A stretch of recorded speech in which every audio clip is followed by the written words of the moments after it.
Hi, I'm Samantha McDouglas from thebridgeteachers.com.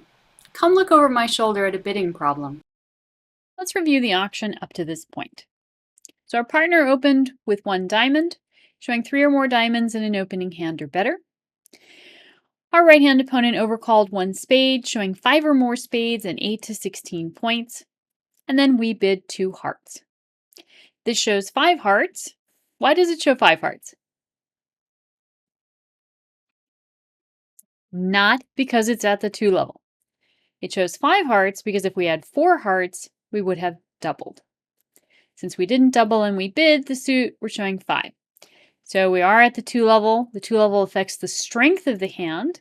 So now we have 10 or more points. In the position to bid a negative double, it's okay if you shave 1 point and say 9 or more. Either way, you've got about the same strength.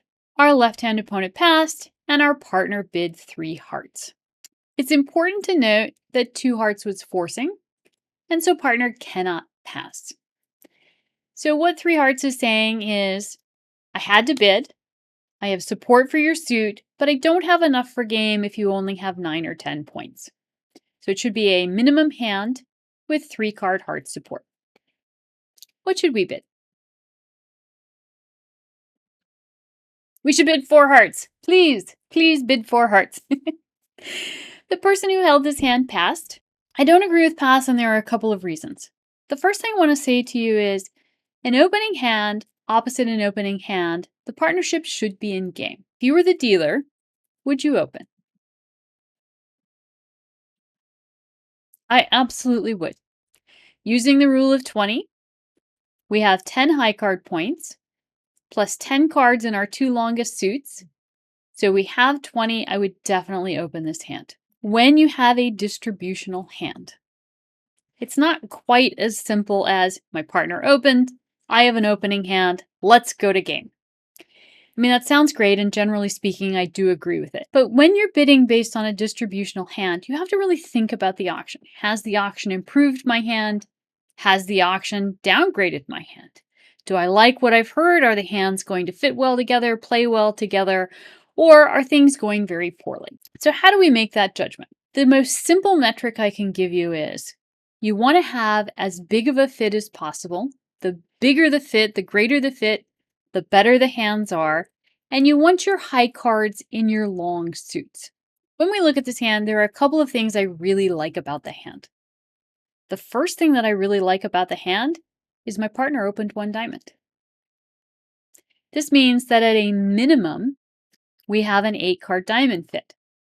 Actually, it's probably a 9-card diamond fit. Most of the time when partner opens 1 diamond, it's actually 4 or more diamonds. There is one hand type where we open with 3 diamonds. What is that hand type? Where we are 4-4 in the majors and have 3 diamonds and 2 clubs. If at some point you deny having a 4-card major, then we know you opened 1 diamond with 4. And again, most of the time, it is 4. So on this auction, I'm not really thinking partner has 4 spades.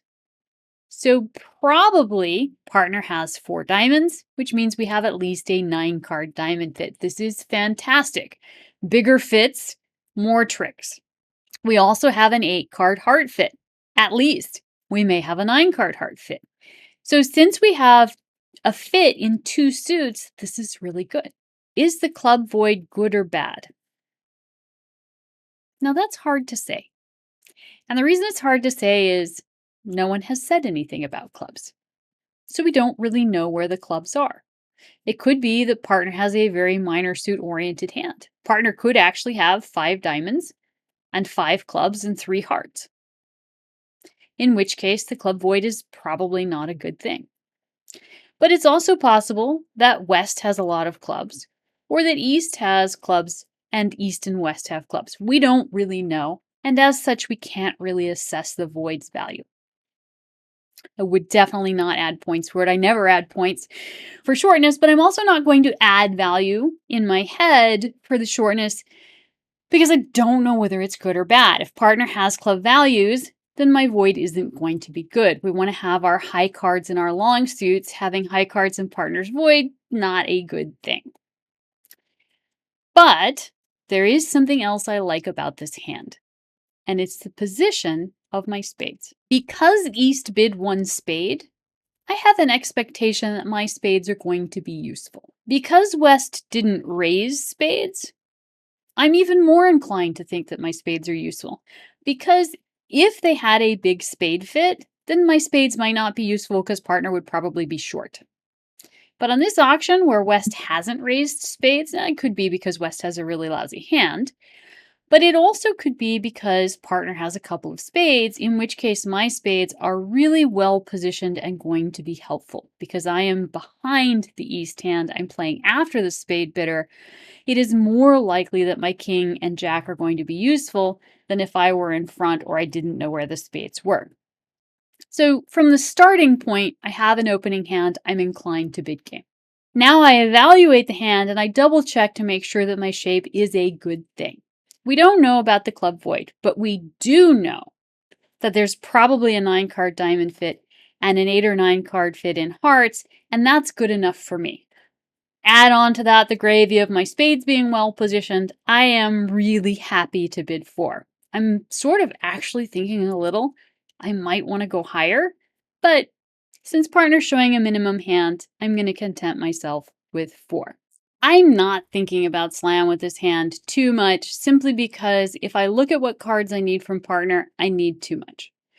I need the ace king of diamonds and the ace queen of hearts, and that isn't even good enough. I now also need some kind of spade card. So that's more points than I think partner has.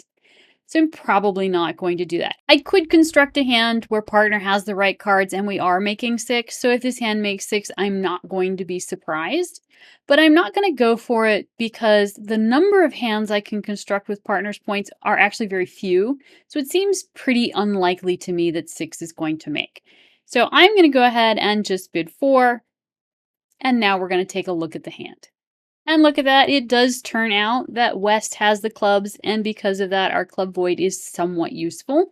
Although you will note that partner's king of clubs probably has no value because we have a void, and that's the problem with having, you don't want to have high cards in shortness because the king of clubs probably is not going to be useful.